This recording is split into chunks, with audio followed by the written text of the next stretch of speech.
வணக்கம். அனைவருக்கும் நல்லதே நடக்கும், நல்லது மட்டுமே நடக்கும். வாழ்க வளமுடன். இன்றைய பதிவு அமாவாசையின் மகத்துவம் என்ன, அன்று செய்ய வேண்டியது என்ன, செய்யக்கூடாதது என்ன அப்படிங்கிறத பற்றி பார்க்கலாம். இதுவரைக்கும் என்னோடய சேனலை சப்ஸ்கிரைப் பண்ணாதவங்க சப்ஸ்கிரைப் பண்ணுங்கள், மறக்காமல் லைக் பண்ணுங்கள். ஊரில் உள்ள கோவில்களில் அமாவாசை அன்று சிறப்பாக பூஜை செய்யப்படும் காரணம், அன்று தெய்வங்கள் மற்ற நாட்களில் இருக்கக்கூடிய சக்தியை விட அதிக சக்தியுடன் அமானுஷ விஷயத்திலிருந்து ஊரை காக்க வேண்டும் என்ற எண்ணத்தில் தான் அன்று சிறப்பான பூஜை செய்யப்படுகிறது. அமாவாசை தினமன்று அகத்திக்கீரை பசுவிற்கு கொடுத்தால் தோஷம் பாவங்கள் அனைத்தும் நீங்கும். அமாவாசை அன்று ஆத்மாக்களை நினைத்து வணங்கினாலே துன்பங்கள் அனைத்தும் நீங்கும்.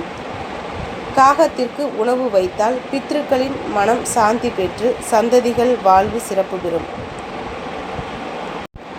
அமாவாசை தினத்திலே மஞ்சள், காவி, சந்தன பொன்னிறம் போன்ற உடை அணிந்தால் நமக்கு நாமே நீதிபதி என்ற தத்துவம் உண்மை புரிந்துவிடும். அமாவாசை அன்று இறந்த பெற்றோர்களை நினைத்து எள்ளும் தண்ணீரும் கால்படாத இடத்தில் இறைத்தால் இறந்தவர்களின் ஆத்மா குளிர்ச்சி அடையும். குழந்தைகள் பிறக்கும்போது மகிழ்ந்து நெகிழ்ந்து நம் முன்னோர்களை ஆத்மார்த்தமாக நினைக்கையிலே நம்மை மனமுகந்து வாழ்த்தி ஆனந்தப்படும். முன்னோர்களுக்கு அமாவாசை என்று மனதார நினைத்து வழிபாடு செய்து வந்தால் வாழ்க்கை பயனை அடையலாம். ஒவ்வொரு மாதமும் அமாவாசை திதி வருகிறது. இந்த திதி என்று நாம் என்ன செய்ய வேண்டும், என்ன செய்யக்கூடாது என்று சிலருக்கு தெரிந்திருக்கும், சிலருக்கு தெரிந்திருக்க வாய்ப்பில்லை. இந்த வகையில் இந்த பதிவில் அமாவாசை நாளன்று என்ன செய்ய வேண்டும், என்ன செய்யக்கூடாது அப்படிங்கிறத பற்றி பார்க்க போகிறோம். பொதுவாக அமாவாசை தினத்தன்று முன்னோர்களையும் பெரியோர்களையும் வழிபாடு செய்வது சிறப்பு. மேலும் அன்று இறந்தவர்களுக்கு தர்ப்பணம் கொடுக்கலாம். மேலும் அமாவாசை நாளன்று நீங்கள் குலதெய்வத்தை வழிபாடு செய்து வருவது சிறந்த பலனை தரும். அன்றைய நாளில் அம்மன் வழிபாடு சிறந்த நற்பலனை தரக்கூடியதாக இருக்கும். அமாவாசை அன்று செய்யக்கூடாதவை என்னன்னு பார்த்தீங்கன்னா, அன்று வீட்டு வாசலில் கோலம் போடக்கூடாது.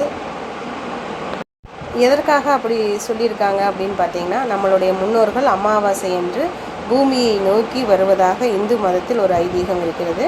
அவ்வாறு வரும்பொழுது வாசலில் நம் கோலம் போட்டிருந்தால் உறவினர்கள் நமக்கு வழிபாடு செய்யவில்லை என்று நினைத்து திரும்பி சென்று விடுவார்களாம். அதற்காக சொல்லப்பட்டது.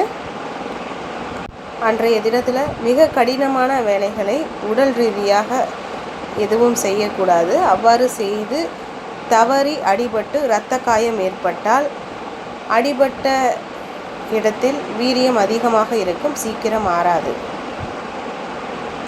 அமாவாசை அன்று பதட்டமும் கோபமும் ஏற்பட்டால் முடிந்த அளவுக்கு மௌனத்தை கடைபிடியுங்கள். அமாவாசை அன்று மௌன விரதம் இருப்பது மிகவும் சிறந்தது. உங்களை நீங்களே உணர வைப்பதற்கான விரதமாய் மௌன விரதம் இருக்கும். அன்றைய தினத்தில் உங்களால் முடிந்த அளவுக்கு தானம் தர்மம் செய்வது ஐஸ்வர்யத்தை பெருக்கும். தேவையற்ற முடிவுகளை அமாவாசை அன்று எடுப்பதை தவிர்ப்பது நல்லது.